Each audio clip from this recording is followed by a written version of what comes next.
Welcome to the AR-15 podcast. This show is for you if you just bought your first AR or if you've been building them for years. There is something we can all do to take our black rifles to the next level. My name is Nick Dooley, and I am joined tonight by my co-host Garth Over. Hi, how we doing? Great. And tonight, as part of a very AR Christmas party, we have Aaron from the Off-Road Podcast. How are we doing tonight? Woo! I'm doing great. I'm doing great. If I was better at this, I'd have sound effects and stuff like that. Like, I can barely keep going with what we have, so. Yeah, we're not too technical about that stuff. I mean, if we were like we like shooting, we'd have like the audience clapping and everything like that too. But no one wants to pump in cheap noise. No one's clapping for Aaron on purpose. Well, I don't know. The guys at the parts store might be. Oh well, yeah, probably. Haven't seen them in a little bit, thankfully. Yeah, well, that is handy. Like, you know, actually, since I got rid of my Jeep, I saw your Jeep today. You did? I looked over, I was like, hey. Yeah, it's weird. Yep. Oh, we have people being confused because this is not the day nor the time. So that's Tim.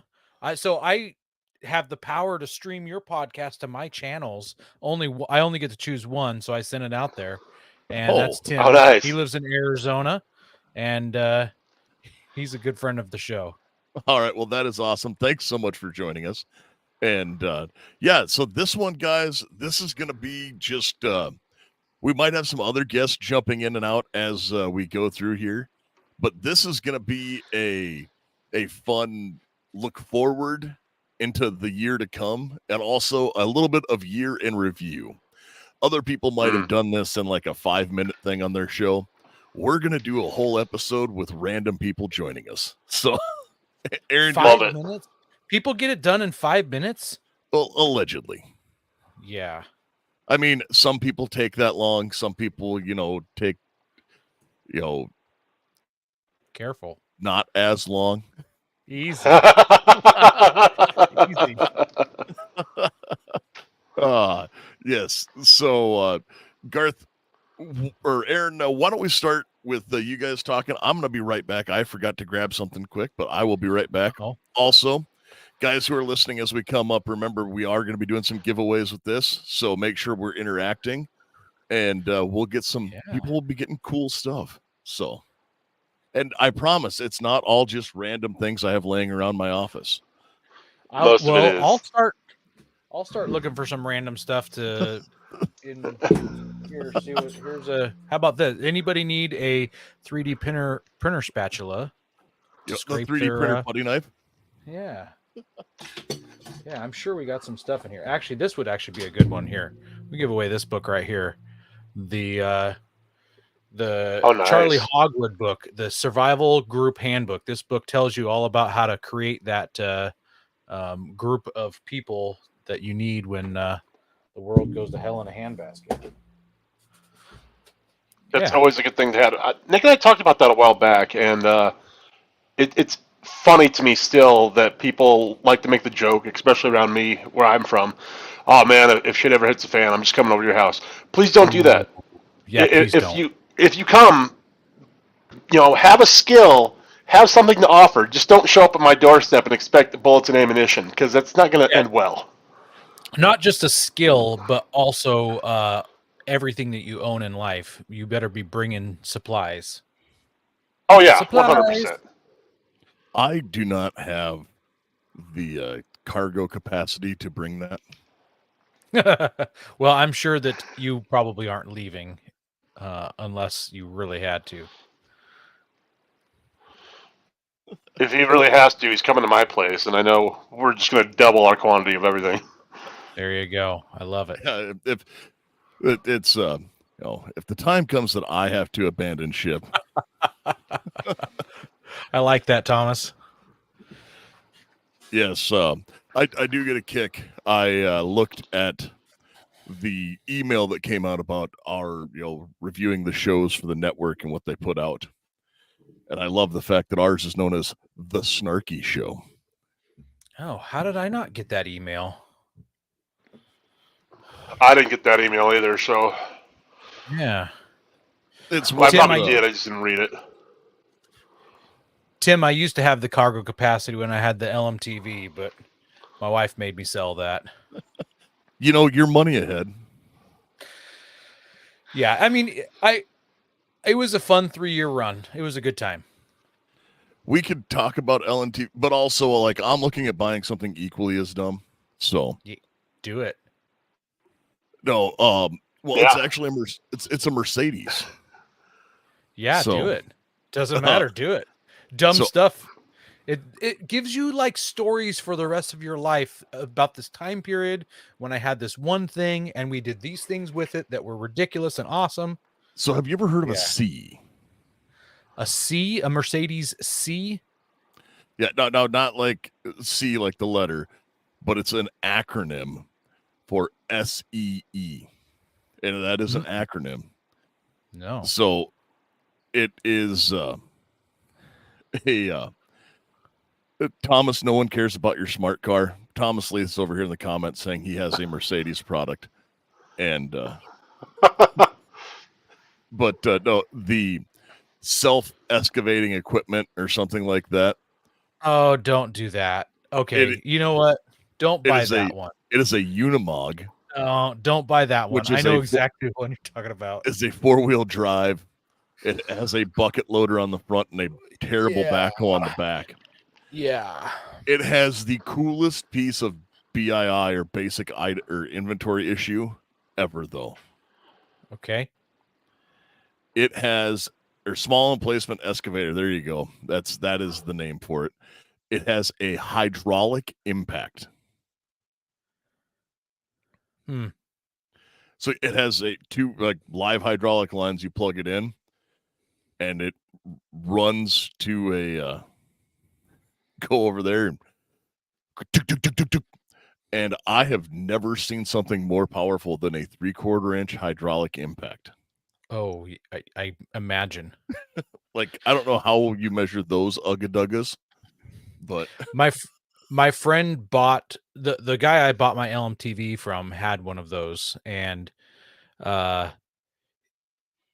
he said it was terrifying to drive, not on the freeway. He said he would absolutely never take it on the freeway, but on the back roads and the highways. He said, I think it topped out at like 46 miles an hour. He said it is not a high-speed vehicle at all. Really short wheelbase, a lot of front and rear overhang of the weight. I really just want it because it's cheaper than buying a traditional backhoe. Okay. And for doing some projects in the future and some snow removal, it would be handy. And then we could also, maybe dig in a berm for some pit shooting and stuff like that. And yes. Have something completely unusable for everything else. Hashtag ranch life. Yeah, just be handy to have because I'm too cheap to buy proper equipment, so I'm going to buy the next best thing that the Army said was a good idea because they're so great the Army abandoned them. Yeah, I believe it. Yeah, so it's the Unimog 419. Yep. Or Freightliner. I'm looking at it right now. Yeah, that is hideous. Mm-hmm. And that's the cab size that was not a very big cab size. I don't know if you guys would even fit in them. Yes, I do. Okay, all right. Do you have to like lube up with butter before you slip in, or? Yes, more or less. And Thomas also got where I was going with that because it is the Coors Light of backhoes. Because it is the mil-spec. How much were you going to pay for this thing? I found one for $6,000. I can't stop staring at it. It's oh my gosh! Can't stop looking. It's this disgustingly. Oh my gosh! Like, you hit anything heavy enough with that, it's coming right through the windshield, man. There's nothing there. It's a thing of beauty. No. Yeah, I think Save your your Jeep money. had a longer wheelbase than this. Yeah, Garth saw my Jeep Yeah. today, so happy Yeah, it trails was an to it. AR. Looked over, I was like, hey, I know that Jeep. That's cool. But hey, we have another. I'm gonna. Hey, how we doing, Chad? I know that. I know that pretty guy. good, Dooley. Yeah, some AA Ron guy texted me and said, "Get your butt on here." Yeah. Yes. So welcome to the world's weirdest Christmas party. And Okay, did you bring booze? Because I didn't. I mean, right here in my state of South Dakota state seal tumbler cup. Mine just has water, but it's got a hidden secret on the bottom. Uh-huh. You got a mystery tool that'll help you later in life. No, look. Yeah, it's an off-road podcast sticker. You don't want one of Yes. those. This is That's a all about product placement. All about product placement. just Yeah. a glass of bourbon with a great seal of the state of South Dakota on it. Yeah. What kind of bourbon? This is Heaven Hill. Ah. So I just went on eBay to look for one for sale, a Unimog 419, and the first thing that pops up is a Unimog 419 Hawaiian shirt. No way. You can Yes, afford that, way. though, Aaron. Wow, that's about all I can afford. Yeah, I hear you. So, Chad, we were telling Aaron before we get going, this is going to be a real loose show. But guys, we can get started with some of it. What are things that you think were really great or positive looking back on this year? It could be for the show, for your shows, for the firearms industry, or whatever. It could even be just in your own personal life. Oh, you're asking us the hard questions. Oh, okay. Yes. Well, I'm gonna go first. I really got to go first. This year was the second year I went to a competition that Chad invited me to. Okay, and And- it's the second year he beat me. I beat him again.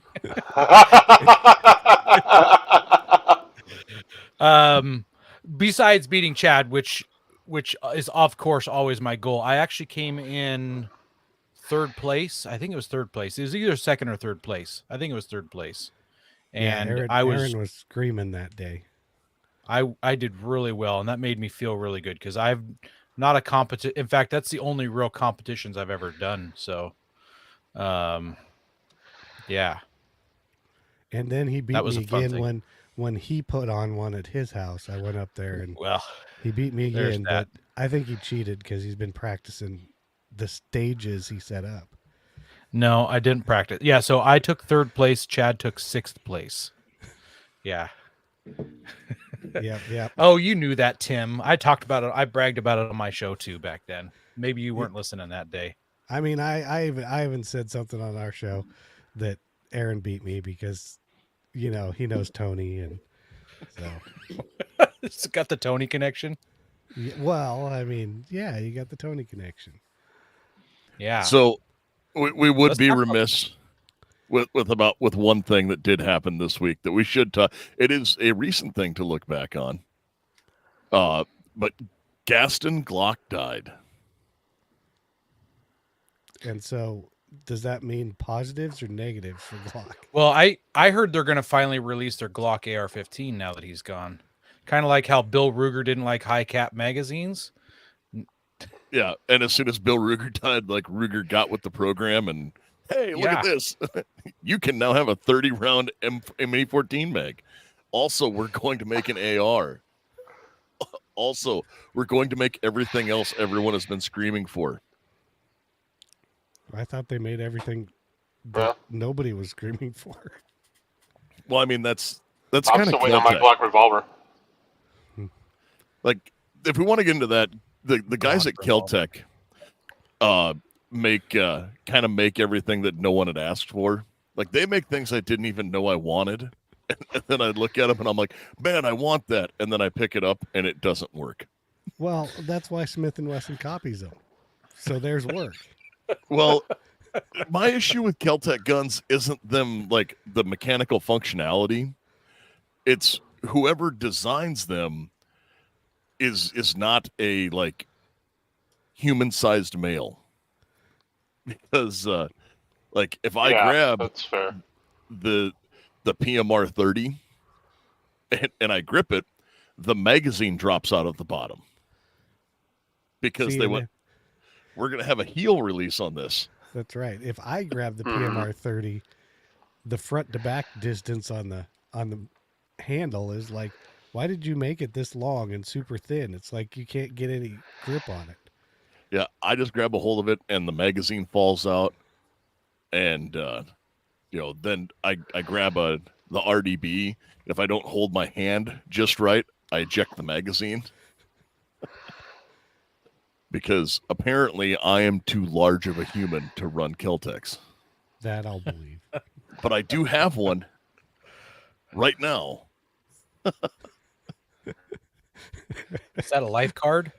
No, that is a Like, Keltec P3 AT. Very fun, man. From when that was actually, so we talked about Ruger earlier.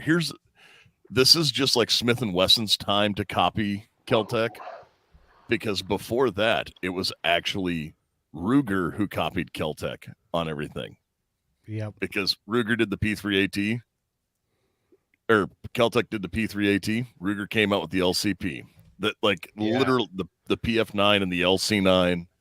Like they hired an engineer who kept some rights and was just like, "Hey man, I got an idea," and punched through with those things, and it all worked. But so Aaron, you won a competition, or that you were invited the to. shooting. Yeah, the shooting competition. Yes.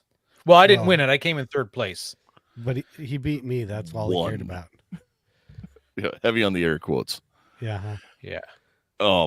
So Chad, how about you? What did you have that was exciting? Yeah, there's so much stuff. I mean, I can say that probably one of the most exciting things that happened was after doing this for like 8 years, I finally got a gun in for review that I get to keep. Whoa! Oh man, good that's job. awesome. And you You know- didn't you have know, to it pay makes for it? No. Wow. So, What yeah. was it? A life card? no, it's the Lone Wolf Dusk 19. Oh, okay. And I think Very Aaron nice. understands. I do. Unless you want to say, I'll just keep it to myself. That's probably best because I don't know Yeah. if we're supposed to say much about it. And then, like Okay. 2 weeks later, High Point sent me something. Hey, now you've like officially reached the pinnacle, because they're and it's the 30 super carry carbine. oh man. That's super neat, except when you told me that you got that, or you told everybody you got that, and I commented on it, I found out that it's still a single stack mag. It is because it's High Point, and High Point hasn't figured that out yet. There's a little odd thing about it though. It is a single stack mag, so it's supposed to be 10 rounds. For some reason, both magazines they sent me hold 11. That's And the joy of function. 30 super carry. Exactly. I think it's You just mean You can 32 sneak an Frank extra long. one in. Yeah. I actually was at Bi-Mart today, and a guy was looking for 38 special, and the guy grabbed 30 super carry off the rack and handed it to him. And I said, I didn't hear that he asked for 38 special. I said, "You got a 30 super carry?" Because I was, number one, I was intrigued that someone bought it, and number Right, two, right. I wanted to make sure that he was getting the right ammo. And he's And- like, no, No. what's that? And he Yeah, looks well- at the box. He's like, this isn't 38 special. No. So I've shot 130 super carry, and it was the Keltec carbine in 30 super carry. Oh, really? I shot it at GunCon this last summer, and Nice. that is the only 30 super carry I've ever shot. I got to shoot it at whatever that big gun thing is in Las Vegas. I don't know, Shot Show? or whatever. I'm just kidding. Yeah, SHOT Show. I'm just trying to flex a little.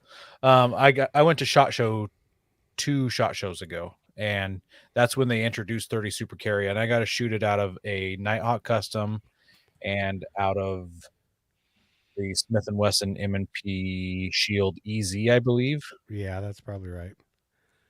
And it's honestly, if I hadn't been into 9mm so much, and if they had more 30 Super Carries out there, I would probably buy that as a compact or as a concealed carry pistol.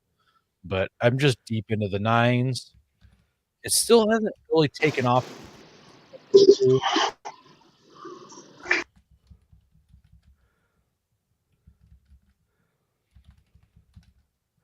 I don't know what that was. That was Garth before I muted him. I think he has to check his mic settings again since he moved. Oh, So you know, that was the thing is when I got that 30 Super Carry carbine, I actually like shooting it. I mean, the caliber kind of surprised me. I mean, yeah, it's a high point, so it's still only technically 10-round magazines. And it's super odd and everything else, but I can see where the 30 Super Carry actually falls. Yeah, you know, it's like make a SIG 365 instead of holding 12 rounds, it holds 15 or whatever. Yeah. well, I can see some value in it. And now, like, if you paired that with, you took the 30 Super Carry and paired it with like the bullets that like Lehigh Defense makes, or even the G9, those extreme penetrator rounds, because I remember seeing, well, the G9 isn't a extreme penetrator; it's a different thing. But you know the external hollow point, if you will, but the extreme defender that Lehigh made, you know, I remember seeing video of just regular 32 ACP being shot into, you know, ballistics gelatin, and it had 4 inches of cavitation as it went as it was going in, and then it actually had, you know, 16 inches of penetration. I was like, oh man, that's awesome. That's really surprising. That's awesome. Well, it's that What about- hydraulic dampening effect. They need to make those in that RIP ammo, the RIPP ammo. You'd buy some, Aaron. No, I wouldn't. I love that would ammo. never Okay, buy it. I shoot it all the time. It's so fun to shoot. Is it? What makes it fun? Yeah, No, it is. Not the polymer stuff, the RIP, the solid copper talony stuff. Yeah. Stuff looks like claws instead of a bullet. Yeah, I have a whole magazine loaded right now. Whoa, look out. I shoot that stuff all the time. It's so fun. Actually, I love shooting it at competitions just to screw with people. Okay, all right. They're like, what hit this target? I'm like, don't worry about it. It's secret ammo. Yeah, I shoot it all the time. All right. I Well, assume that is that's fun. expensive.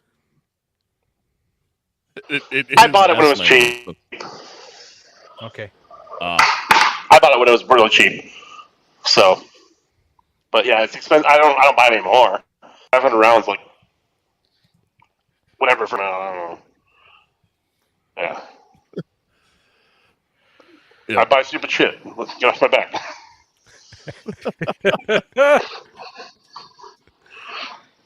I mean, Yep, if this year's taught me anything, I buy stupid stuff. I've been doing the Gun of the Month Club. I have the list. I appreciate your Gun of the Month Club. I love hearing what he's bought next or what he sold because he didn't like it after he bought it next.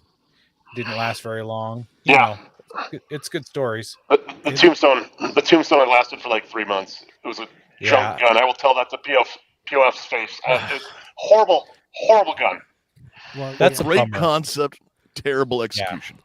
Yeah. And that's the thing is when I first saw it, because you know it was the big thing at SHOT Show. I think you guys probably saw it too. I went and checked it out, and I was like, this thing is like janky. It's like not smooth. And I'm like, I just don't get it. I'm like, okay. I mean, somebody's bound to buy it, and then you go check out what was it, the Bond Arms lever gun. That thing the was Bond sweet. Arms was awesome. Well, that was supposed to come out in December. Supposed to. Yeah. And I know that I talked to their engineer who made that for like 45 minutes. And it was one of those like before anyone else had really seen it. Garth was like, "Hey man, you got to check this out." And I was like, "I don't care about another Derringer, Garth."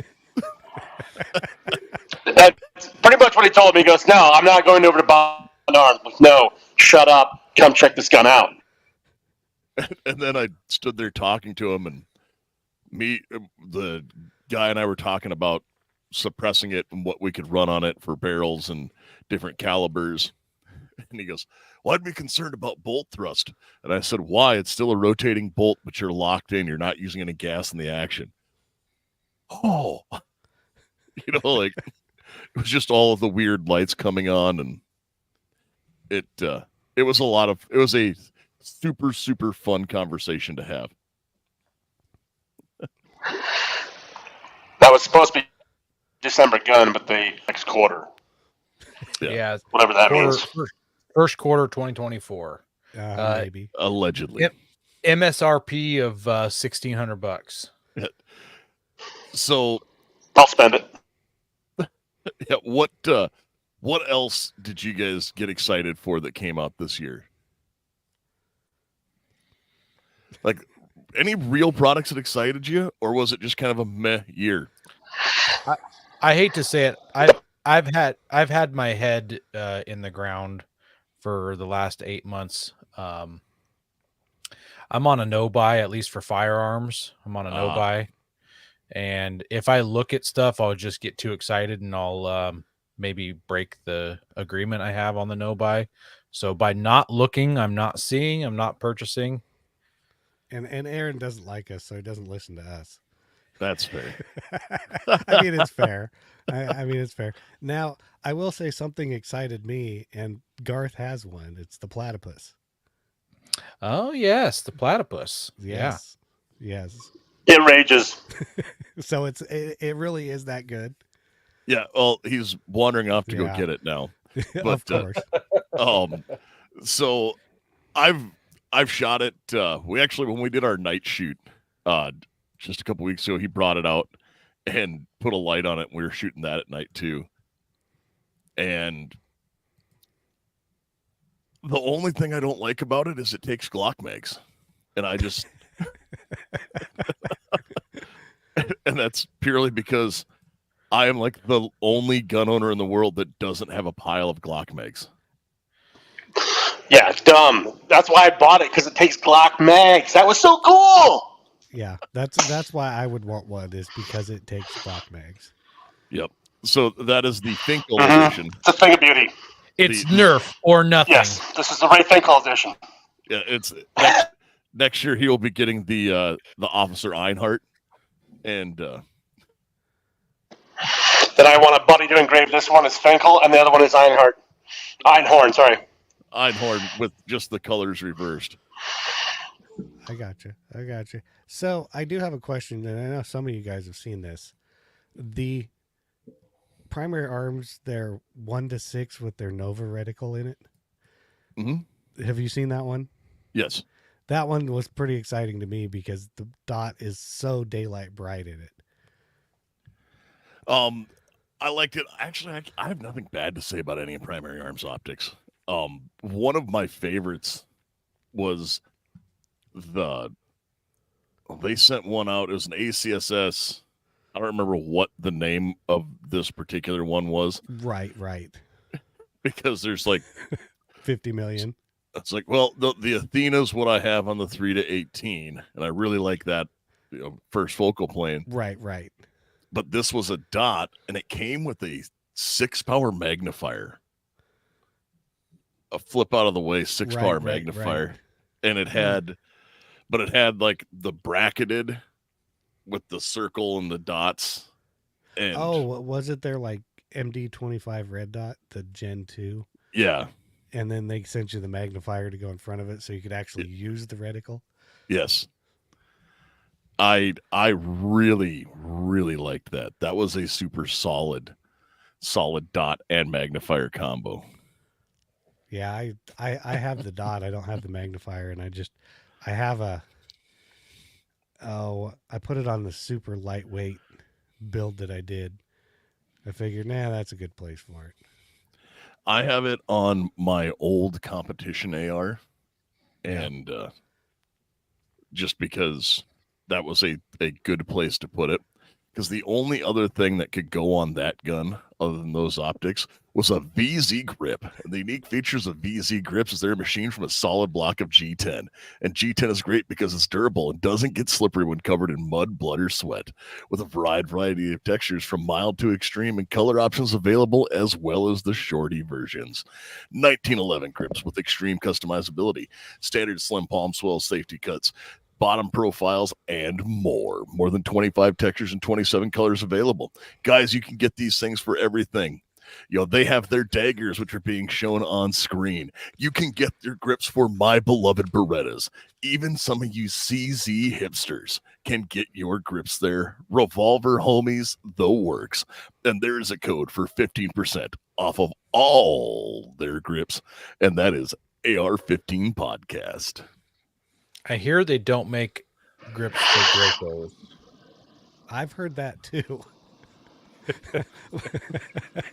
Well, that is something we can talk to them about. But they do. Shit. They also make those off. Yeah, awesome I just put 2 of them on today. Oh yeah, I want some of those, definitely. I gave mine to my daughter so that she could take it to school with her, put it in her backpack. Yes, those are a solid. I've never seen a bad product they make. Nice. I can say I've never seen a bad product, but I've seen a defective product. That I will believe. But yeah, they make so many grips. That doesn't surprise me. So Yeah, I know that I have. I've seen bad products from everyone. mm-hmm. Like, I get a kick out of some of the gun memes going around where it's like post 2020 Arrow issues, Arrow QC issues, and there's the guy screaming at him. Post 2020 LWRC issues, and it's like the flower for getting everything. Yeah. Like, hey, this costs $3,000. It's not working right. I guess I'll send it back.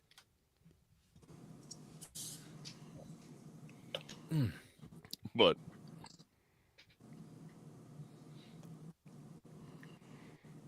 no, so things going forward that you guys are looking forward to. I know that I have some that I'm looking forward to. I have one product that I was super excited about that we got to play with that when I had to send it back, I was sad. But the rifle variant hasn't been as happy making as I thought it would be.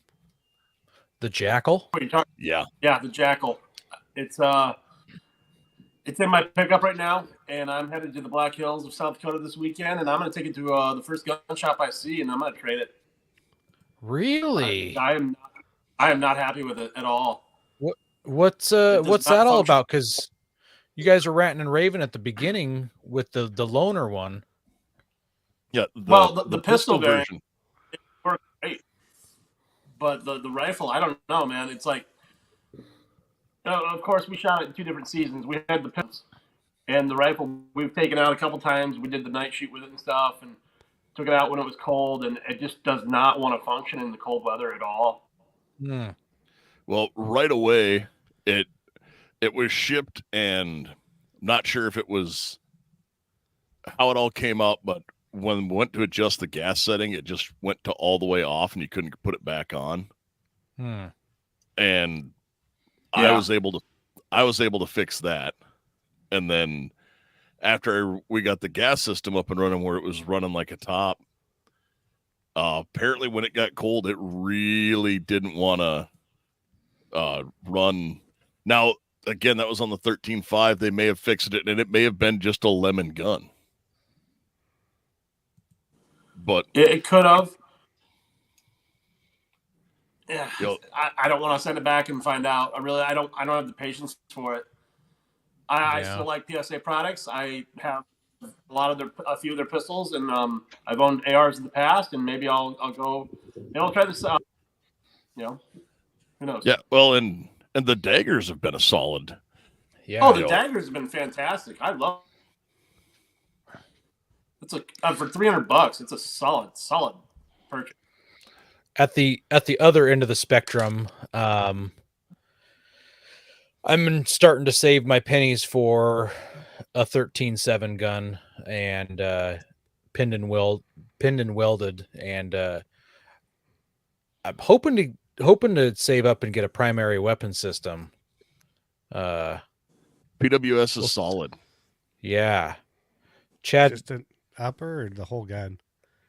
I don't know. I don't know if I'll need both or if I can get away with just an upper. Not cheap. So I guess we'll see. Yeah, the one I have is just fantastic. The upper. I doubt It's I'll just an win one upper. in a contest or anything, but Hey, I didn't win a complete upper. I had to buy the stripped upper receiver itself. yeah. Not for that one, but for a different gun. So, yeah, I'm referring to something else. Maybe you forgot.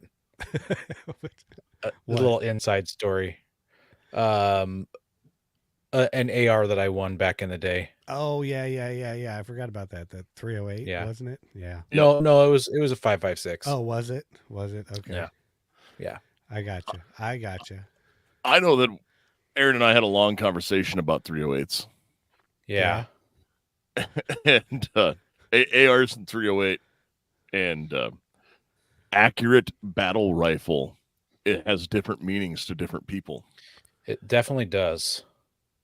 So explain the accurate. It's accurate enough for Aaron, but not for Dooley. No, it was actually the other way around. Oh, okay. So I went into it and I was like, well, so you have to look at these, I did the same thing when years ago before I got smart, I bought a M14 or an M1A. Yeah. And I went, all right, hey, this is going to be awesome. I've got this They look thing. so cool. Yeah. And I had an acquaintance that was super annoying and had just bought a Rock River AR-10 and was talking about how ultra accurate it was. So I just laid down in the prone with it, and we put up a 24-inch plate at 500 yards, and I was ringing at iron sights going, I could do this all day long. And he was like, well, yeah, but he didn't want to shoot, so I spent $1,700 to win a beer. And then I tried to actually bring it in and, all right, now we're going to see how this is. And I couldn't shoot like a 2-inch group with it. And I did that. I did a bunch of accurizing and I got it down to 1.25 minutes. Yeah. And it was, oh man, that's a super accurate M1A. And I was just going, all right, well, what do you mean? This is a almost $2,000 rifle. Like it should be punching in the same hole. And they go, no, it's not. That's a battle rifle. Yeah. And that's kind of like an M16 is not a Army M16 is not a super accurate rifle. Matt in the comments says he's planning on assembling a 308 AR next year, along with a 9mm suppressor. If you guys have any suggestions, I only have one suggestion. I would not put that suppressor on your 308. Depends which 9 can he buys. I suppose, but in general, usually. And I'm guessing he's talking about two different things. I'm just trying to be silly. Yeah, probably. I like to have a little bit of fun. I'm gonna pull a we like shooting and go with a Bowers can because they're in Oregon, and I know Tom. Bowers makes great cans. I will tell you the can that I absolutely love. Hey Ben, Hey, we have another guest.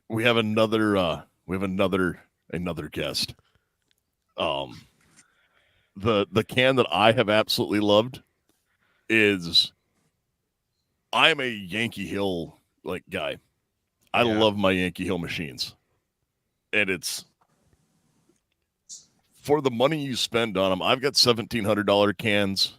I've got $500 cans. I've got, old school Gemtech pure titanium cans. And Mhm. I really love my Yankee Hill Turbo. Yeah, I can't chime in too much. I do not have a pistol can yet because then all my pistols would be threaded. I have two 9mm cans. I have a Yankee Hill R9, which is on my Matador Arms Montgo 9, and I have a company that is no longer in production, a prototype can that is less than good. Less than good. See, I don't have too many cans. I have an old Gemtech 5.56 can that actually is still, to this date, still works pretty good. Well, it's just a little heavy compared to new ones. Yep. And then I have a Form 1 9mm can that pretty much I can use on 308s as long as they're not quick fire, but it's a Form 1 can that I made for my sub gun. Aaron's seen it. He shot it. It's so stout. I think it would make a better hammer than a high point.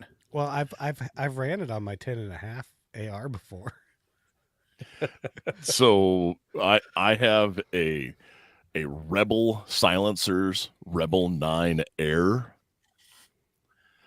and if anybody wonders what that was, they took their 22 can, punched it out to a 9mm hole, and then put a piston on the backside of it. So is it like a 1-inch diameter can then? Yes. Okay. And is it Rebel the one that was doing those 199 22 caliber? 99 Yeah. caliber 20 99. Yeah, that's right. It was 99. Yes. I love that. I have 4 of them. They're freaking sweet. Really awesome. I have a few, and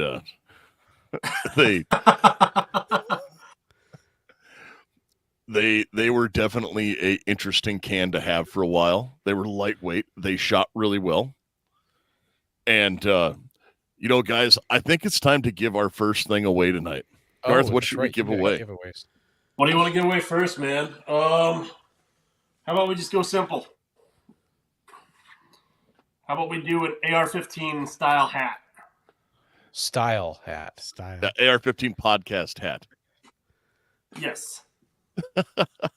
In the lime green. Okay, Garth, pick someone to send that one to. Oh, let's give it to Matt. He's been chatting a lot in the chat there. Okay, Matt, send a email to AR-15podcast 2.0 at gmail.com, and we will send you a hat. Just have to put your social security number into this live chat to win. Along with your debit card. That too, yes. And tasteful nudes. And do not forget the 3-digit security code. And your address. Yes, and Ben has joined us here from the Off-Road Podcast. There for a second, we're almost getting outnumbered now, Garth. We almost have more hosts of one show than we have of ourselves. I tried to get our third host to join up. How'd that just work to make for it you? Yeah. He said he was tired. Yeah. You have to call it Pastor Craig to do battle with you. Podcast battle. Oh man. He would, Pastor Craig probably would. He would love to be on with you guys as well. Just to talk absolutely. off-roading. Yeah. And all of his extreme Forerunner mods. Extreme overlanding. Yes, and then complain about steering sectors on the Forerunner that you have to almost pull the engine to fix because they leak. Oh. I don't know about that. Not a Forerunner guy. I am, and I'm Chad's- trying to think of what he's talking about. Chad's a Toyota guy. Chad's got a Toyota. No, I don't have any Toyotas anymore. Oh, that's right. It's a Ranger. You got a Ford Ranger. I'm sorry. No, I have the only 4-wheel drive vehicle I actually own at the moment is a 52 Willys. That's Nice. right. That doesn't run. Yeah. That's a cheap product. I mean, come on. It's how many years old? Almost as See, old as Chad. All Not I quite. own Not quite. are all I own are 4-wheel drives. Yeah, but it doesn't really snow Even your here. tractors. Yes. See? Mm-hmm. Isn't that a fun one to throw in there? I like to throw that in with the off-road podcast every once in a while. I'll be like, yeah, every vehicle I own except the Toyota is not only 4-wheel drive, but also has a locker in it. Yeah. You know, Because even the tractors are all front wheel assist. Yeah. So years ago, I had a Toyota. It had lockers front and rear in it. Back when you were cool. Yeah, and then I met Aaron, so I decided I wasn't cool anymore. Was that back when the dirt was new, Chad? It was pretty close. But you know, all I can do is I'm gonna have to call Tony, so somebody older than me will be here. Oh man, I wish Tony was on. Yeah, I don't know what Tony's doing. So Ben, since you joined us late, you never got a chance to tell us what was exciting or enthralling for you with the gun world this year, or did you have anything? Enthralling would be just how absolutely insanely upsetting it's been watching gun laws in my state. That's Yeah. fair. It was a rough year for us here in Washington State, and it's only gotten more rough. I'm gonna need a U-Haul real soon, though. I don't know. I'm one to stay and fight more than run and allow more blue to win. I don't know how else to state it. I mean, keep fighting the good fight until hopefully one day enough of them have moved to other places like, Idaho, Montana, South Dakota, and be like, we're going to change your state now, then I can just fix it there. Here. See, the good thing about South Dakota is if people come here and say that, we just go, no. And they go, well, we'll change it. And then they just get quiet. Yeah. And then they freeze to death in the winter, and you're like, okay, that worked. Is that what you want to do at that Unimog 419? You're gonna dig some shallow holes? Hey, I know where there are like actual oil or tar pits, allegedly, in Minecraft. Very nice. We just got to bury some horses out here. Is that where you bury the horses? Yeah. Oh man. No, that is a very much thing that has been sad for you guys. I follow along with a little bit of the laws. I know that Aero Precision, there's a bunch of people who thought they went out of business or had to, and they've elected to stay and fight. Yeah, no, plenty of companies have elected to stay and fight, but it just it keeps getting worse. I think as of the first of the year, we have you have to have a different class now. I think they're talking about, and then there's a waiting period on all guns. So shotgun, you used to not have to wait. Now everything has a 10-day waiting period, and I think magazine capacity is still a thing now. Oh yeah, and I don't think you can buy anything for assault rifles there, so you can't buy any AR components. Well, none of the my guns aren't assault. What kind of rifle? My guns don't assault. Oh, I know. So they're perfectly safe. I assure you, it's been well trained. They think they're assault rifles. I would love to have a state where I could buy parts for a Strumkewehr in, but I just can't find parts. Yeah. My buddy just was at he goes to gun shows often. He lives in Washington, and he says every gun show he goes to, he sees 0 AR-15s and no parts for them. Nobody's selling uppers. No one's selling hand grips. VZ Grips doesn't have a table there. It's sad. Blasphemy. Yeah. Yeah.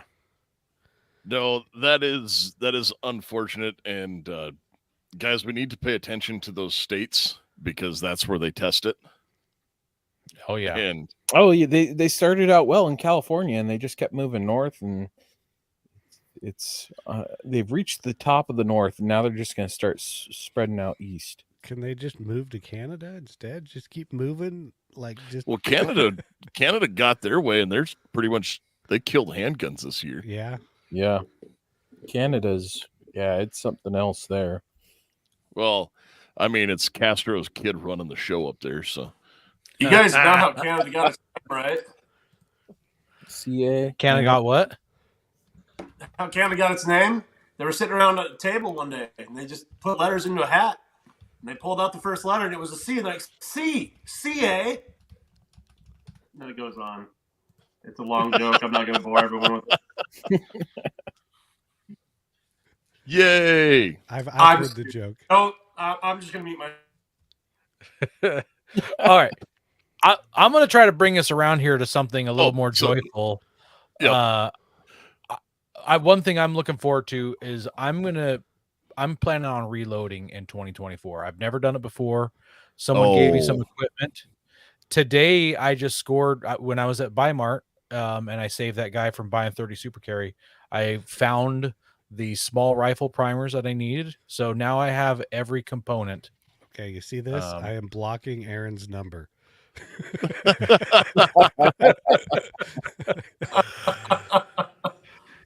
Hey, Aaron, can I be there to videotape the first time you shoot it?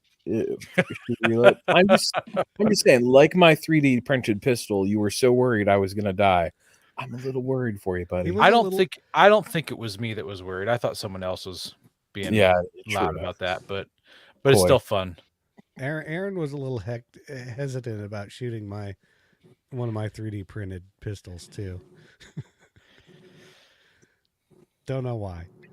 You know, I would trust a 3D printed pistol. I have a polymer 80 that I did, pretty much sitting in the chair I am right now with a DeWalt hand drill just to prove I could. And a pair of side cutters and a DeWalt drill just went to town. And it runs. Yeah. And the thing is with a polymer 80, the first one I did, I was like, okay, we're going to do this the right way. Put it in a mill, do the whole thing, the way you would think. The second one, Dremel tool the whole way. And the thing runs, they run fantastic. I mean, Gunsmith. Yeah. Yeah. I'm like, hey, I got to Dremel it. I mean, it's better than a High Point. So. Yep. I love reloading. I have a handful of reloading machines.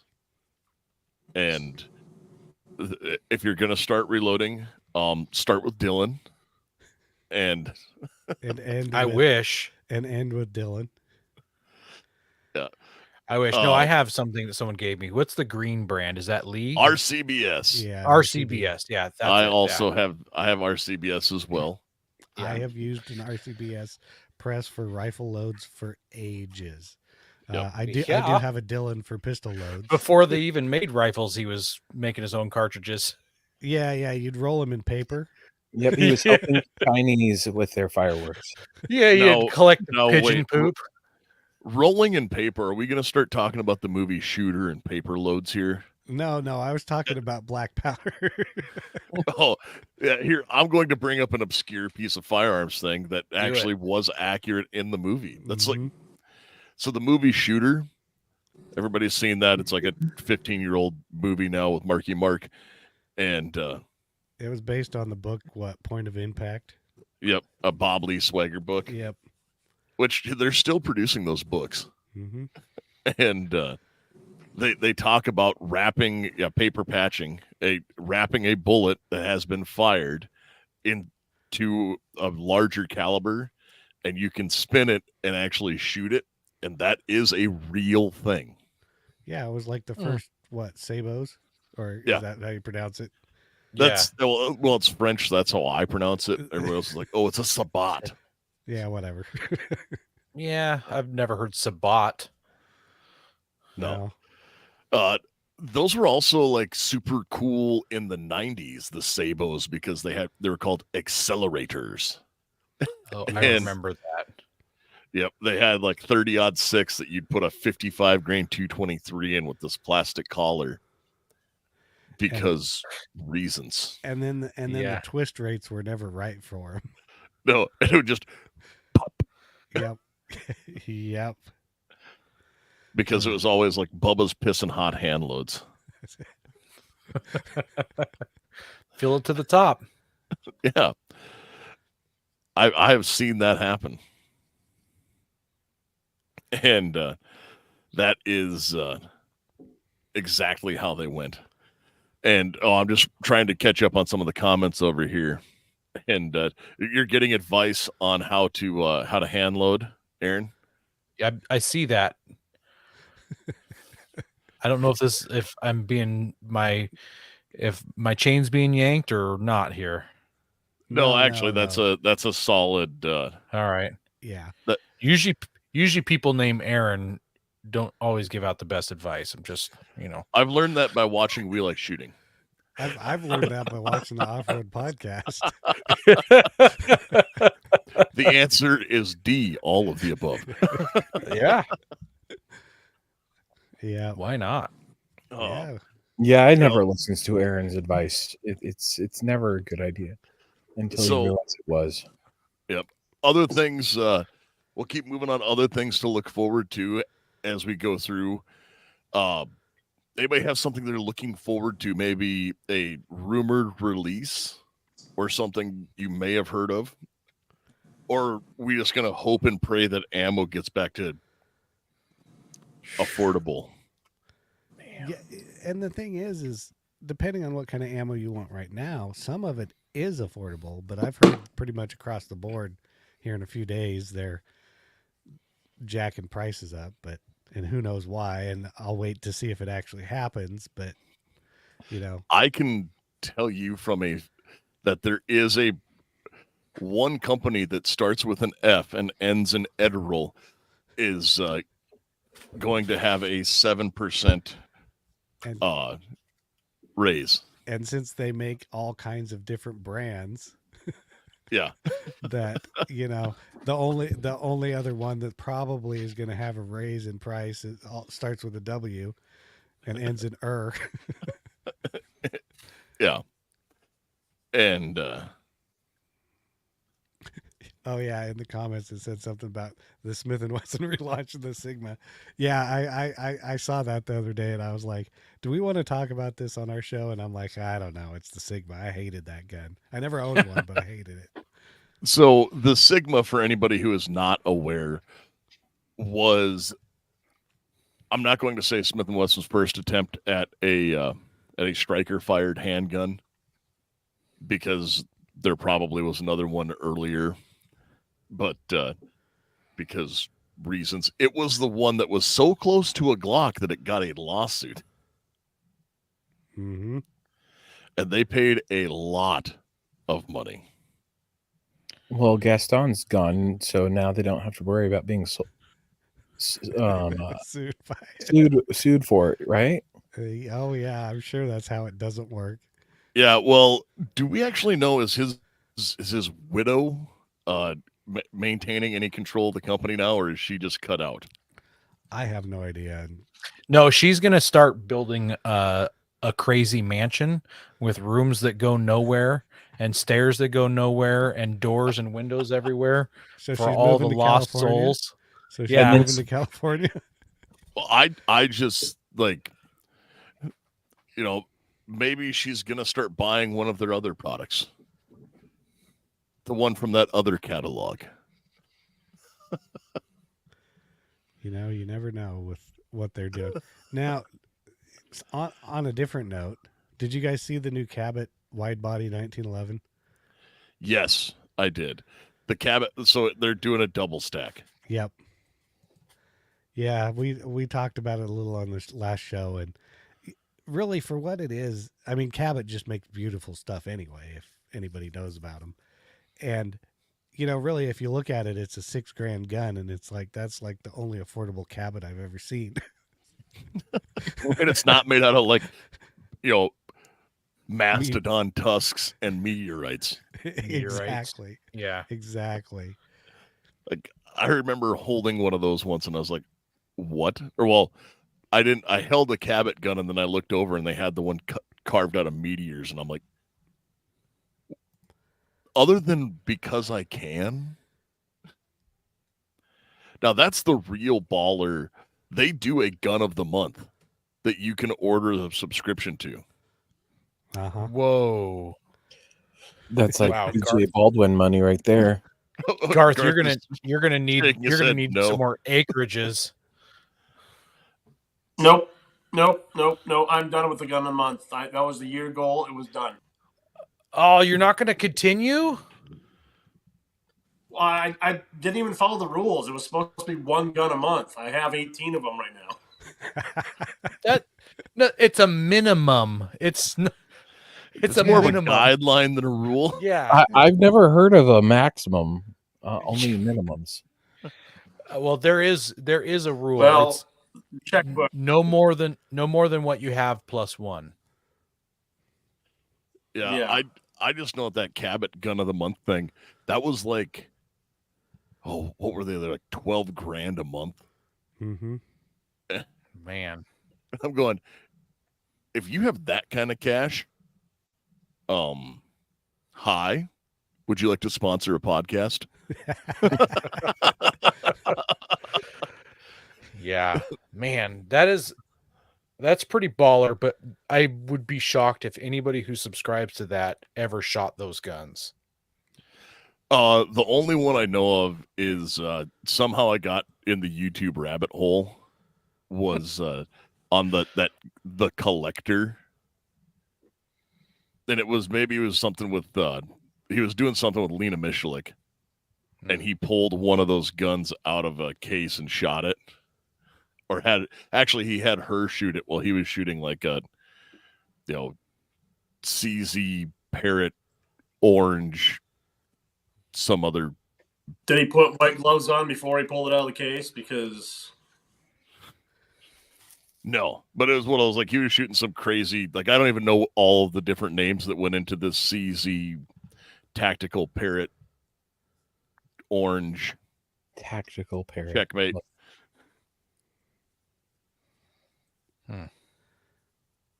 So I do know a guy who Go is ahead, Aaron. building. He's building a Lincoln for SEMA. hot rod for Lincoln? Yes, for SHOT Show and SEMA. He's got to debut the car at SEMA before he can show it off at SHOT Show. So the car will be at I think it's a 59 Lincoln, and it's going to have all these copper accents. He's doing all the bright work in copper, and he is just doing it all himself. Like he's hammering it all out. But I believe that it's Cabot that he is hooked up with, and they've got two 1911s that are going to be part of it with copper accents on the 1911s. that's pretty sweet. That Yes. tracks. Yeah. So who's he driving to drinking? I don't know. Well, ever since Sonny going to drive me to drinking, you don't stop driving. Oh. Rod. Okay. I got it. Yeah, I got it. You know, these young guys, they don't quite catch it. No, I You know, know that that's- song. I know that song well, but because you didn't sing it, you just said, "Who is he going to drive to drinking?" I immediately thought his wife. Here's a thing that everybody should know. I don't want you guys to You die can't by sing? my singing. I can't sing. Now, We which one appreciate do you that. want to hear? Do you want to hear the Commander Cody version or the Asleep at the Wheel version? Commander Cody, of course. Okay, that is the correct answer. But now that's really stretching back into the Wayback Machine. Like Yeah. next thing you know, I'm going to start doing my Wolfman Jack impersonations, which is like one guy got that joke. So No, I get it. He was a DJ, a radio DJ from back in the day. yes, he Yeah, was. You know who was also the radio DJ? Casey Kasem. The last host of the AR-15 podcast. This is true. and the current I one didn't is know not. that. JD, not Reed. Oh, that's right. Yeah, he was. Yeah, Yeah. that's right. He was I guess he's on the I air think on again now. on a Christian station, wasn't it? Yeah, it was. Yeah. Yep. Interesting. We are not. No, Because- as people watching can But we do have tell, a pastor as a. we have a voice for radio, all of us. Yeah. Well, Yeah. I have a face for radio and a voice for sign language. But, you know, as we keep going here, I'll come back again. Year in review. I got to go to a handful of really cool events this year. And just because I made a point to do more stuff since I had a year where I didn't get to do any cool stuff. And there was, going to GunCon or Rocky Mountain Range Day or those types of things. One of the neater things I saw was actually a ammo demonstration this year at Rocky Mountain Range Day. Ooh, can I guess what it And- was? Go ahead. Was it 6.8 or 8.6 black? No, it was not. Okay. 6mm arc. No. Oh, No, this was one of those that it was a very interesting way to show what a defensive ammunition could do. 40 Smith & Wesson. Aaron's got No. it. It was it was G9, and they had a large human who was there as the range guy, and he took out and he had he shot 3 different objects with G9. He shot a cantaloupe, and it just exploded, and then he pulled out a bone-in pork shoulder roast, like a 4-pounder. Mm-hmm. And the guys from Dark Angel Medical were there, and he shot the pork shoulder 2 different directions because the first one, it made contact with the bone, and it just punched a hole clean through that clavicle. You're like through the bone, and then it tore all the meat up. So they actually gave a in-depth medical analysis of what that bullet did. And Oh, then he shot nice. another one. He shot another one just through the meat. And well, what it left definitely looked like it was ready to settle down. But it was impressive, the amount of actual tissue damage that solid bullet did with that external hollow point. And I am looking forward to, in a couple weeks, now that Christmas hams have gone on sale, we might Please- do. Please not only shoot it, but then throw it on a smoker. Oh, he Please. called me all excited. He talked for 20 minutes about it one day. We got to go to Dakota Mart. We got to buy Christmas hams. We're going to go shoot every one of them. Like, well, as long as we video it, I guess. I don't care. That's what sponsor money's for, to buy hams. Yeah, and it's like I have a You guys are handful of, sponsored.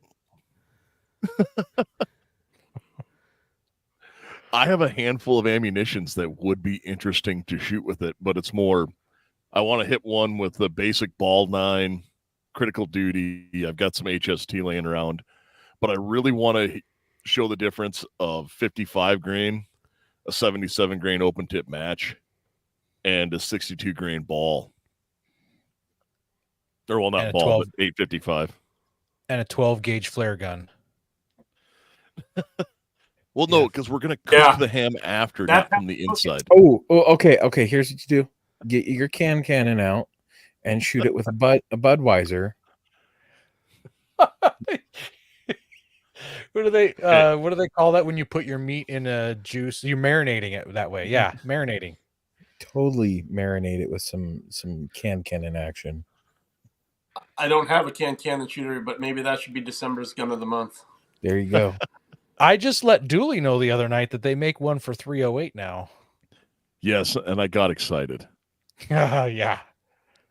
I also know that Garth found a detent tonight and a spring in his gun room. Finally, and I found a freaking detent spring. I was like, You've got to be shitting me. So, 2024, here comes the build. Yeah, from the guy who doesn't build guns. I got I like a hate trigger guns. set. Does that mean I have to build a new gun? Yep. Yeah. On it, so if I kept up with that rule myself, I have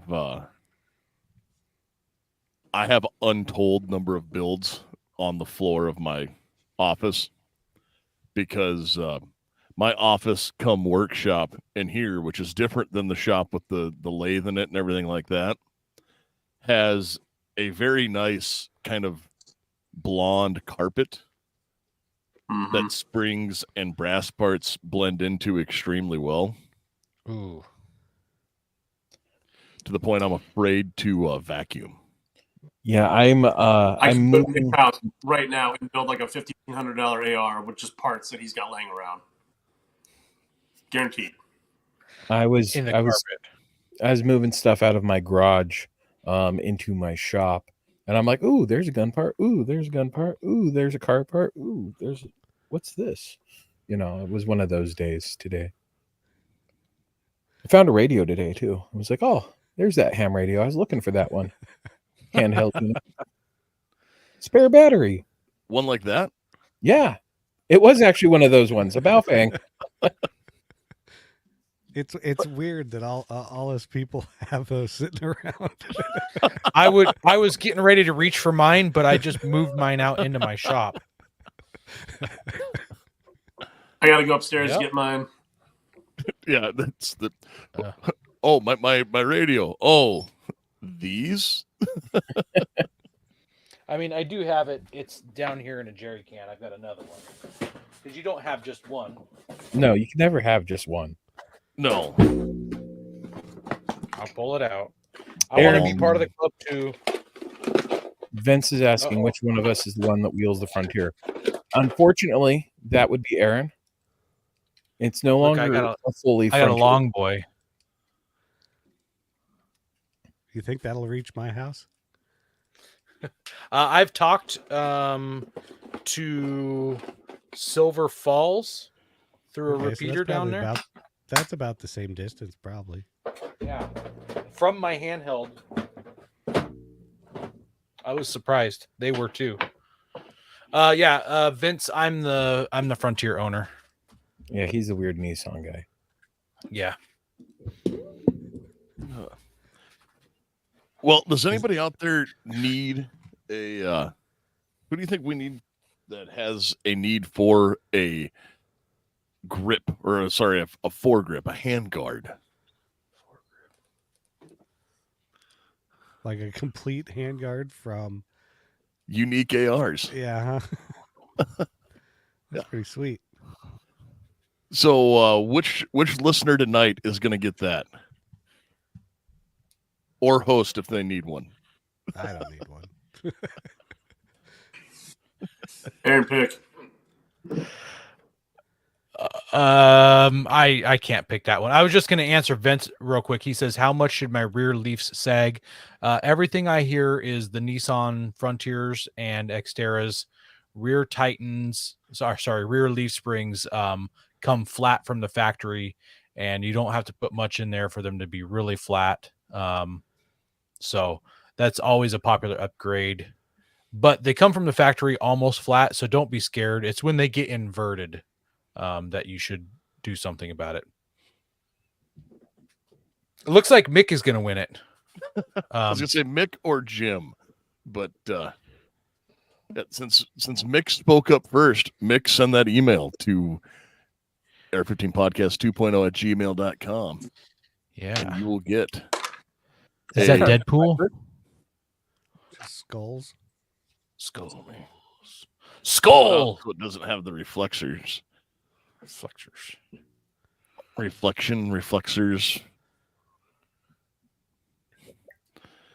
Yep. So yeah, time for new rear leafs, Vince. There's lots of aftermarket. I shouldn't say lots, but there are several aftermarket solutions for that. Oh, yes. So, any events you guys are looking forward to this year? No. Maybe other I than can, shot, maybe. maybe I can beat Aaron this summer. You mean, are you going to go to his gun competition and like lose again because he cheats? Well, I did lose, but he came down here to one at the range down here. They put on a big one with, a smoked pig and all kinds of stuff. And Did he pay You know, him he off so beat- he could win again? he must have. I don't know what he did. When is this competition? Because I feel like our 15 podcast might just show up and whoop everyone's ass. I'd love Oregon's that. a bit of a drive, but it's when is it? June-ish? You guys fly in, I'll You host think you. that's I don't know when it is. Is it in June? Yeah, I think it's end of June. Yeah. oh, for right at GunCon. Yep, gun Yeah. con and our buddy's wedding. Yeah. Oh yeah, Yeah, I forgot about that. Aaron's not going to SHOT this year. He said he spent all his money at SEMA. Yeah. I even offered him a Boo. place to stay, Man, it's so Chad- tempting. and it's not in the hood. It's not in the See, hood this time. No, Hey, we are also not staying in the hood this time. Wow. Correct. Did you last time? Well, I'd say we did not. Okay. Like, It was pretty close. it was like there was a alleged illegal club next, in our neighborhood on Google Maps. Oh. It may have been one for a certain lifestyle that I didn't realize was a thing with pineapples, but Okay. Well, at least you didn't have some If you're Scooby Doo front, so- entertainers sleeping next to your room. Ben and I had an exciting time at SEMA. We stayed at the Motel 6 right next to the airport. Oh yeah, it was Uh-huh. amazing. I enjoyed my people watching as I watched Aaron's neighbors go into their room and move some furniture around. Yeah, they were making a lot of furniture moving noises. And then they ran out. Ben saw them run off with carrying their high heels in their hands. Yeah. It's weird that men wear high heels, but I guess down there they do. well, that is definitely a something that happened. No, we're actually staying in a hotel, like a named one on the strip. Oh, nice. So Yeah, we got an Airbnb for all of us, and because last year's was so good, we got the same one again. Oh, very nice. It's like 3 miles away from the Sands or Venetian, whatever you want to call it. yeah, ours was. They said it was a quick 5-minute ride, and it was not They a lied. quick 5-minute ride from anything. Ugh. And it was, I want to say east, but of We were in like, Henderson, something like that. yeah, it was. We were on the other side of the airport, or well, we weren't in the ghetto like the first time I got an Airbnb, where we were literally at the point of debarkation of Uber will not go there anymore. Hey, that's where the one I rented, and then Tony and Aaron were going to stay there because I got COVID and I couldn't make it, and but Aaron had a hotel room, and Tony and Aaron went there, and they like videoed me, and it was like everything was like set on the ground so that when the drive-bys happened, you don't get shot. Yeah, this was a condo, and the Uber driver literally said, it was just like there's a fire department or fire station right across the street, and they said, we will not go past that fire station or we'll get robbed. And I was like, oh, neat. So anyways, this is my building. It was, and of course, being a country bumpkin, I read next to Las Vegas Country Club and assumed, oh, this must be, it's by a golf course, kind of in a nice area. That is incorrect. And there was a drive-by, or well, I shouldn't say drive-by. There was a gang shootout that happened beside our hotel or our Airbnb while we were there. And one of our party was a policeman who had too much fun the night before, so he was laying on the couch when the shooting started. he was afraid. Wow. You guys get to have a lot of fun. I need to come with you guys. next Clearly. year. Not totally. Maybe. Yeah. I'm gonna say Sounds like a good it's time. not. I just always find myself in interesting situations. All Ben and I got to see, besides the Scooby-Doo and the police officer man, was some chick thrown up in a garbage can. That was Right. about it. Yeah, while I was trying to enjoy my Baja Blast. Yeah, we had Taco Bell for dinner one night, and yeah, at that Taco Bell they serve alcohol. 'Cause Oh. it's Vegas. Yeah, it's Wow. Cantina. Cantina means fancy. It's kind of like country club. Yeah, exactly. Yeah. I prefer to buy. Matador. And it's for the Matador. Hey, I prefer to buy my Mexican food the same way I get machine guns out of a the vending trunk of an machine? 80s Chevy with no government involvement. Everywhere I drive to work, there's always a truck or a car on the side of the road, and at 5 a.m., someone's selling tamales on the side of the road. I even saw them on Christmas Day. Someone was selling tamales on the side of the road. Did you stop and buy some? No, I did not. But they're good. Oh, yes. Oh yeah. Trunk tamales are always the best. Truck Thomas, tamales. I will have you know that my lack of prep has nothing to do with it. It's I get these booked months in advance. It's just I'm too cheap to buy nice things. That's how we ended up at the Motel 6. I was saving our podcast money. It was only a 10 to 15 minute walk to get onto the monorail, and then the monorail took us everywhere we needed to go. That's also the when I got that, it was convention center adjacent, which was great if you would have been a World of Concrete visitor, not a SHOT Show visitor. It was like a 15-minute walk to the monorail, and along a busy street with no guardrails under an overpass. It was super not sketchy. There was human feces on a paper plate on the ground. Dude, I love Vegas. Wow. And then the other thing, that was where I first learned that apparently, like, we were walking along and I was like, what's with all these CO2 bottles? Like, did they get in a paintball war? The whippets. Yeah, they were the green ones, and I did not realize those were nitrous oxide. Yeah, it was a whole bunch of whippet bottles laying everywhere, and I was like, that's a thing people still do? Oh yeah, that came up at work yesterday. Whippets? Yeah. Sounds like Aaron's got an interesting job. I mean, they are Sparkies. You got to play with electricity. You never know. No, what's it was the general contractor was talking about it to somebody, and I was just shaking my head on the other side of the room. He was bragging about how he could go through a 50-pack in a weekend.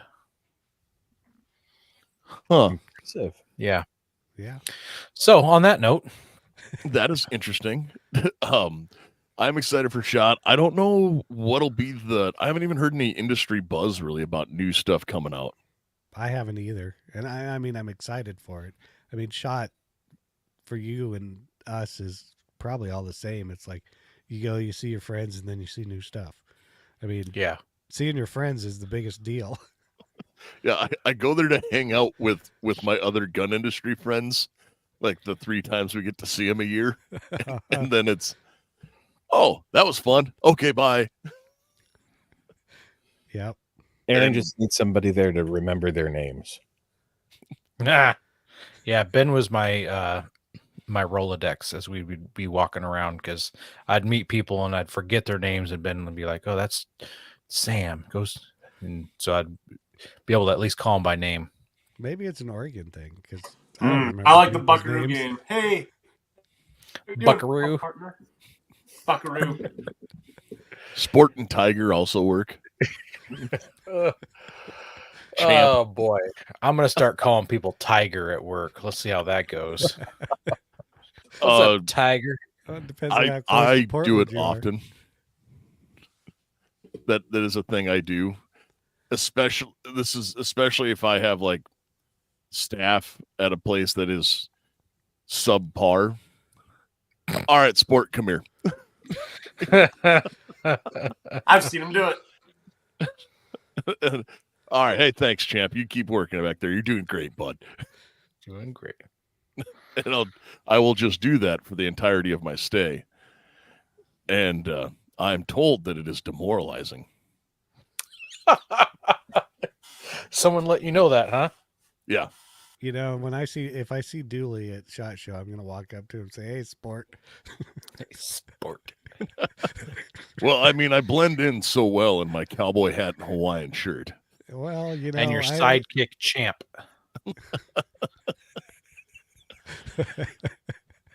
You know, that's okay. You call me sport or champ, and I will probably come back with a, "Hey, Tiger, how we doing?" Exactly. Oh man. It'll be a great exchange.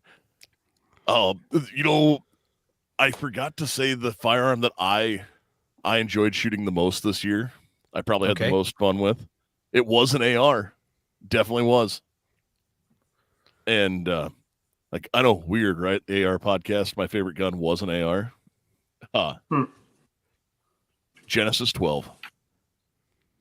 Oh, yeah. That was, you know, I've shot a Genesis 12. Those things are fun. Is that the 12 gauge AR? Yes, One of them, from yeah. Yeah. John Yeah. Wick. Those are I got to shoot one on full auto, Mhm. and Oh, very nice. yeah, it twitched a lot, and I had problems talking when I was done because I was like, that was fun. Like, brain no work, gun go. Yeah. And the thing that's weird about them is they're way more controllable than you would think. Yeah. Really? Yeah.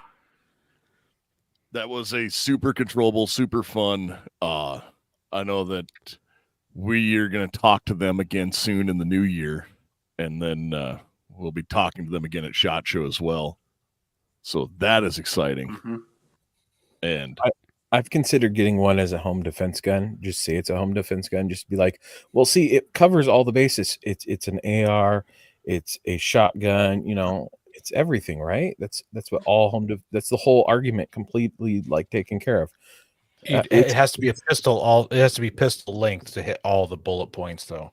That's well, Oh, hey, there you as go. it turns out, they have that. There we go. Oh, They're talking about because they have an 11.5 inch. It's the one we shot. that's perfect. Full auto. It was insane.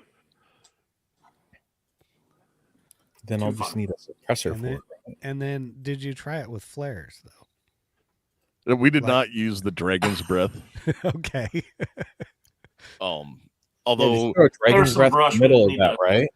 Start. I fire. oh, I'm sorry. Yes, Thomas had to correct me. The TTI is 10.5. Even Yeah. better. Yep, I was gonna say it was a ton of fun. That'll go great with the my planned Form 1 build that I have this year. Because I'm going to Form 1 a can as well, Chad. Nice. But I am doing a 12 gauge can. Okay. Oh. You know, that works. Really? Because reasons. Yeah, why not? I can't Why wait not? to hear about it. Right. Because I built a 12 gauge suppressor. So what? You're Just gonna go straight the up- Osprey style? Oh no. I am not. I am going the so there was a company called Black Aces Tactical who you are best known for importing terrible Turkish shotguns. Mm-hmm. And they produce a silencer called the Po Boy. Mhm. Or they did. Okay. Chad, have you seen these? I remember. I've never seen one in person, but I remember when they had them. Yes. I got a couple of them in and sold them to people because they wanted these cheap cans. Right. So this is not telling you how to or in constructive intent or anything, but if you would theoretically take a tube that was like had an ID of say 2 inches made of steel, and you had fender washers that had an ID of say 1.99 and another tube that had an OD of 1.99, and you cut them to use the other tube as spacers and use the fender washers as baffles and had both sides threaded. That's what they were. It was literally spacers and fender washers. Old school. Yes, very much I like so. it. The OG modular. I don't know why there's not more companies selling threaded tubes. It's a letter alphabet agency going to their door and saying hello. Yeah, Just want some so threaded tubes. there was a lot of it that had to do with the kits, and then I do have a mill and a lathe, so I could make it out of non-spec stuff Mhm. and be like, Yeah. no, see, I totally made this. Yeah, like when I made my suppressor, it's K baffles, but you know, it was I bought a seamless tube, then I threaded the inside so that when I made the end caps, I threaded it and form one. Nowadays sometimes they'll question it, like that message I hear, they'll question it, and you just send them a picture of a couple chunks of steel or aluminum, because it's like, yeah, I have a lathe that makes it so you can make one. Then we're doing everything legal, so Yeah. Yeah. Because government intervention is exactly what we need. never. Yeah. Only in other countries, apparently. Well, we will free the shit out of you. And Yes, we will. so does the 12 gauge silencer work well? I'm going to go with 7. I'm not 100% sure if they work good or not. So I've got a buddy who has one. He swears by it, but personally, I need to go to his farm and do that. Shotguns aren't that loud anyway, considering. They are when they're this size. Whoa! Look at that little guy. it's just That's a little super guy. cute. That's super cute. Man. Yep. So That was anything else Black Ace. you guys are excited for this year? I've got some off-road trips, but that's not really firearms related unless I bring firearms and shoot stuff while I'm on my off-road trips. You mean Well, you're everybody gonna have doesn't at do least that? an off firearm with. You're not going naked. It's true. No, I always bring the stuff. Next weekend. I'm excited about that. It's a trip that's been planned for a little bit. It's been a minute since I've been out in the woods shooting, so and it's up north, so it'll be nice. Hopefully. The one off-road trip that I did this, off-road, my wife wanted to try overlanding, which was a lot of just normal gravel roads for the South Dakota, and sleeping by the Forerunner. Yeah. I did get to go out and play with my night vision, out in the woods, which was a lot of fun. That's a great camping addition. Nods. Yeah, if you have some, yes, it is. Yeah. That's good for hunting my uncle. Yeah, I had a guy local sells night vision and various other things. And every so often he has like a time you can go out and check out the different night visions and stuff. And I took my daughter, and I got a picture of her looking at the stars, because she never... Everybody does the same thing. It's just exactly. like mouth Exactly. open, staring at the sky. Because she was looking out in like this field and stuff and checking out the tree line, and I'm like, oh no, look at the stars. She's like, huh? I'm like, just look at the stars, and then they get that face. Yeah. Well, Garth, the first time you wore night vision, we didn't have stars out, did we? Well, we were in your garage, but when we're talking about going to my farm, yeah, I was just walking around my farm for 45 minutes while Nick and Craig were over shooting steel. I was just having a great time. I definitely want to get into that more. Nick made me buy a thermal recently, so I'm gonna get into that now. Made. So, Yeah, I'm made. sure he twisted your arm. Mm-hmm. It was a deal too good to pass up, and I couldn't say no. Oh, Yeah. man. So he made me. You guys and your deals are killing me. Yeah. Well, for night vision, if anybody wants to get into one, the PG-25,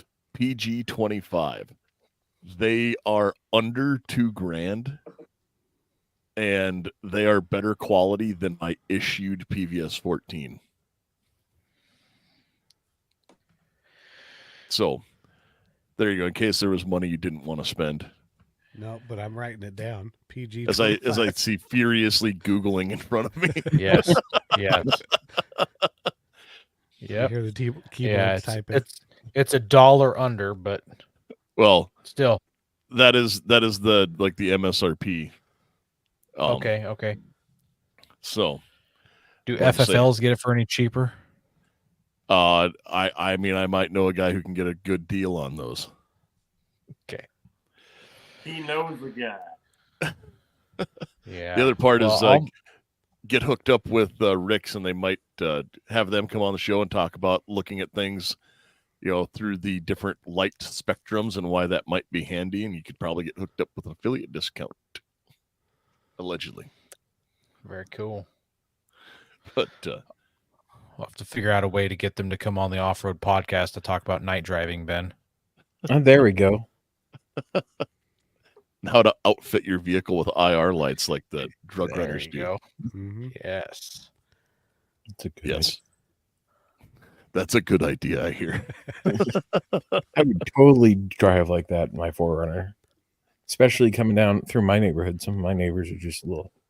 So I told it on the show, but have you guys all heard my story of the first time I actually used night vision? It was terrifying. Yes. Yes. Yes. It is the worst possible in the way to do it. sandbox at 45 miles an hour in a convoy of trucks. Yeah. Carrying fuel and explosives.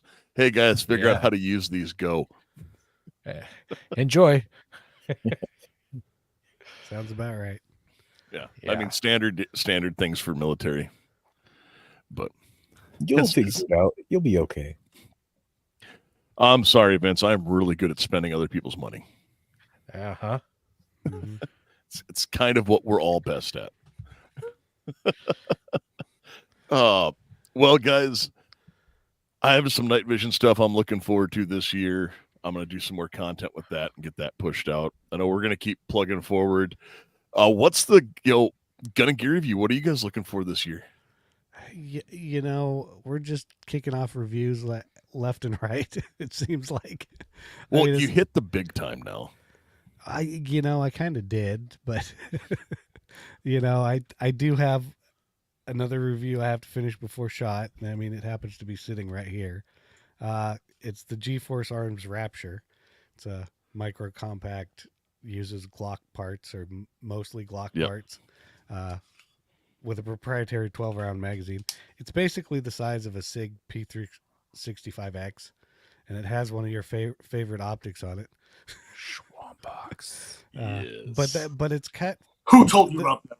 The cool thing is it's cut for both an RMR and an RMSC optic, and they that is include neat. the locator pins. So, which is nice, and it's like $350. So the platypus, by the way, you can get cut for the 507K, Yeah, which is the RMSC pattern. right. For anyone who doesn't want to just be stuck to a Holosun. Yeah, it seems. I mean, we got all kinds of stuff over there. The website has tons of reviews. Seems like we keep getting tons of pocket knives to review, which is nice because they're decent. Like I got an out the front knife to review. It's So weird a weird shaped karambit thing. ish. Yeah, it's Aaron's got the best one ever. Yeah, I'm gonna review this one. Yeah, for scraping gaskets. Actually, that's your 3D printer one, right? Yeah. So the most expensive knife I own is a half face blade. Yeah. It's called a cardiac spike. Bye, Garth. Garth Yep. apparently had to Garth go, died again. but a cardiac spike, and it stays on my mini fridge to stab cherries out of the bottle. The most expensive, and yeah, that sounds about right. That's what I use it for. It's my cherry stabber. Nice. Well, I have a super Dedicated expensive tool. bottle opener hanging on the fridge from one of our sponsors. It's made of Inconel and basically 3D sintered. Whoa. So, I thought you were going to say sitting in the garage, but they changed some of those old seatbelt clasps to not be as good of bottle openers. This is true. I think the Datsun in the garage might actually still have one of the old enough styles that it works pretty good. Because that was forward thinking. Uh, It's also a bottle opener. uh-huh. Oh, well, we have digressed enough. Do you guys have anything you want to put out for your shows? Thanks so much for coming to the Verry AR Christmas party. It was super festive and holiday themed, but it was also the proper amount of awkward work themed. Well, is it a Christmas party or is it a New Year's party? It could be all of them. Yeah. Like, yes. Okay.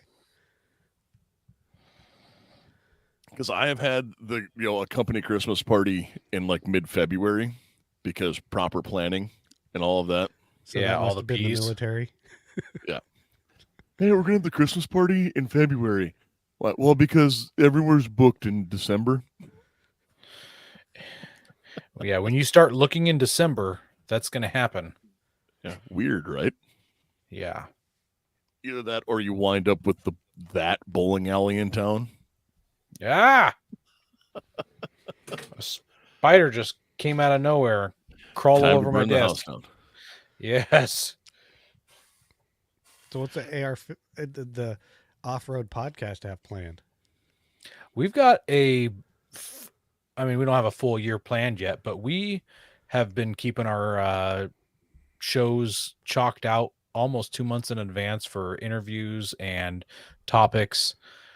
We've had a lot of fun lately. We've done some of these shows where it's a hypothetical wheeling trip where we come into some money, we each buy a wheeling rig, and we talk about how we're going to build it up and where we take it.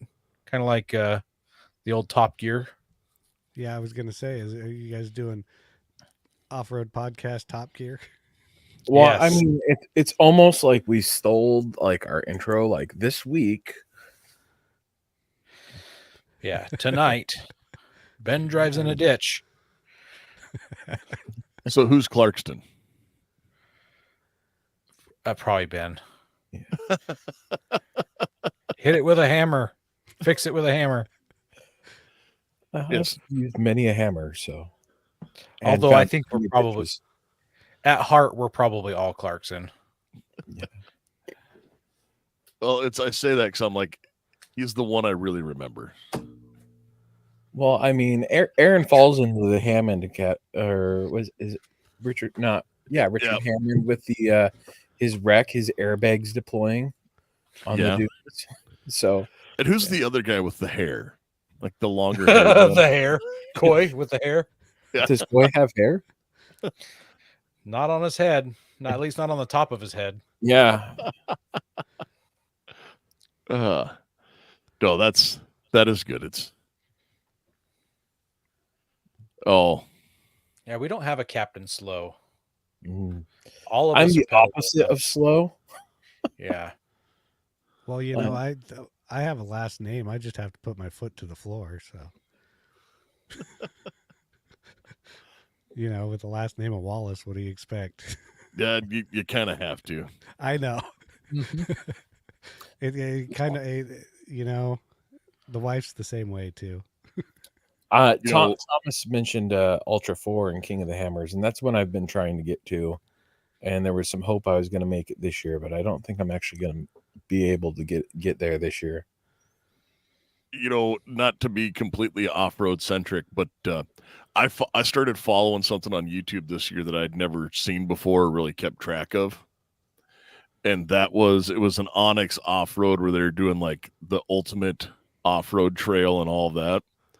And the guy who won the like build out for their contest had the guy who took over like Extreme 4x4 on Spike back in the day, or TNN, whatever it was.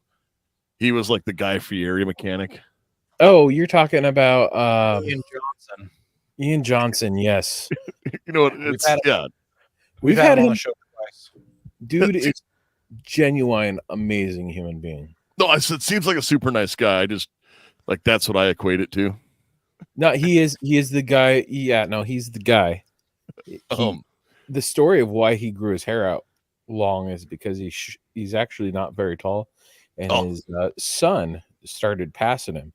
So to keep being taller than his son, he just kept spiking his hair and letting it grow. Nice. Yep, but they were on and Bleep and Jeep, who I found out is like 3 hours away from me, and started following them, which was kind of neat to watch a local guy go out and do that extreme expedition, or semi-local. Yeah, in an S10 that he cut up and put a bunch of Jeep parts on. Well, that's the only way the S10 is going to run, and it's surprising saying that it with Jeep parts. We had a guy here years ago. He took a Toyota pickup frame and he put an old Chevy Love body on it. So, hey, still the coolest car I've ever ridden in to this day. I didn't get a chance to drive it, but I got to ride in it. And it was in Redfield, South Dakota, around 2000. And they took a 85 K5 Blazer and took the body off of it and put a Chevrolet Monte Carlo body on top of it. Oh, yes. It had big super swampers. we had a guy at work that used to work there. He bought an old Dodge Cummins pickup frame, or the whole thing, and then he had an old limo, so he dropped the limo body on it. I approve. Yeah, I mean I did too. It was pretty cool. People have put a lot of things on those Blazer frames. Yeah, I don't know if anyone's ever done a Fiero, but Thomas is from Georgia, which is kind of North Florida, and I think if Fiero would fit better on a Jeep frame.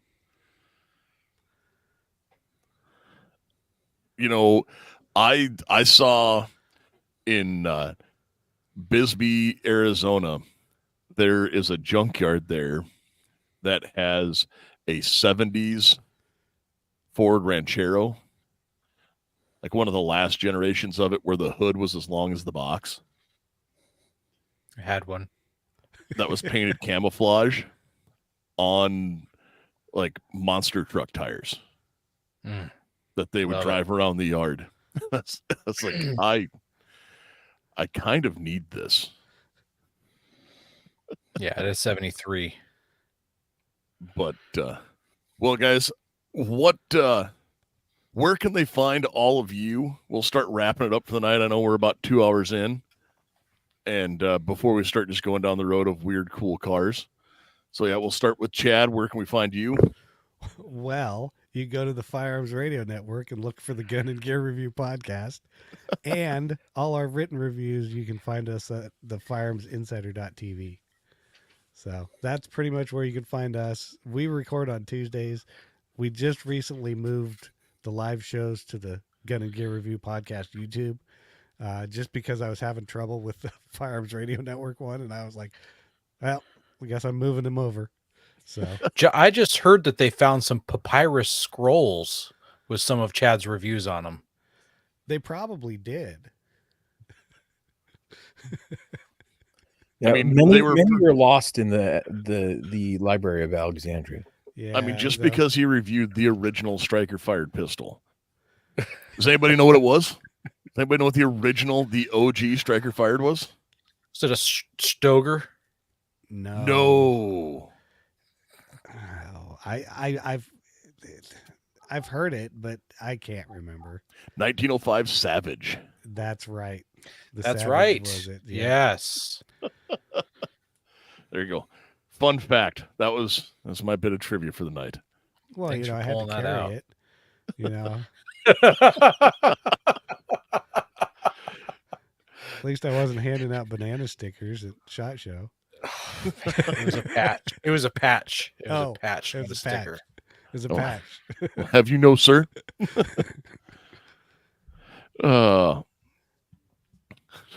The top 5 slings of 2023 BC. Why Mammoth Oh, is better than Mastodon. That's right. Well, Thomas, if you would know, the 1907 and the 1905 are the same one. It was just they called it the 1905, and then they changed one design feature on what would be considered the slide and renamed it the 1907. Oh my goodness. I'll get super pedantic on it. And this is Yeah. useless trivia by Dooley. Oh, the bad thing is Garth hangs out with me by choice. I understand. Yeah, but I see him drink a lot. I don't know what you're talking about. See, he's already forgotten because he drank so much. You just sit back and go, all right, cool, man. Something else I can just go in this one and not the other one because. Yep. Things that You go can't into contain my it all. brain. I have a weird thing that goes into my brain. Yeah. I don't know why it all works. So who do I'll we tell you have? what, Nick. Before we leave and get wrapped up, why don't you give another prize away real quick? We got an Otis cleaning kit. So why don't you find someone to give that away to? Well, Royce has been putting in a lot of stuff, and so has Thomas. And Thomas, I think, just needs to clean up his act. So he can get the cleaning kit. All right. All right. So we will do that. Off-road podcast. Guys, how do we find you? Do it, Ben. You have to unmute yourself, but do it. You still, if you'd like. Wow, I can I'm do it. like sitting there talking. I'm like, why are you trying to tell me to talk when I'm talking, Aaron? But we are Everything Off-Road Podcast. We've even gone as far as making a TikTok, and I've started making little clips from taking clips from the show, just to help reach more people on the interwebs. Pretty soon there's going to be a phone number to reach us too. Oh yes, that's our latest venture. Is we're gonna add a voicemail. I'm Want me hoping to give it out. We will be giving it out. We don't have it secured yet. It's not secured. Don't. I really Yeah. hope it's the one you talked about earlier, I do too. because that would be amazing to me. Ooh, the site's back up and working, Ben. I just checked. So I Oh. think we're going to get it. Yes. All right. And guys, of course, we are the AR-15 podcast. You can find us pretty much Google the AR-15 podcast, and you'll find us. We're AR-15 podcast 2.0 on Instagram, AR-15 podcast 2.0 on YouTube. I think it's AR-15 podcast 2 on X, Twitter, whatever it is. Pretty much Google AR-15 podcast and you will find us, our bright, shining faces and voices.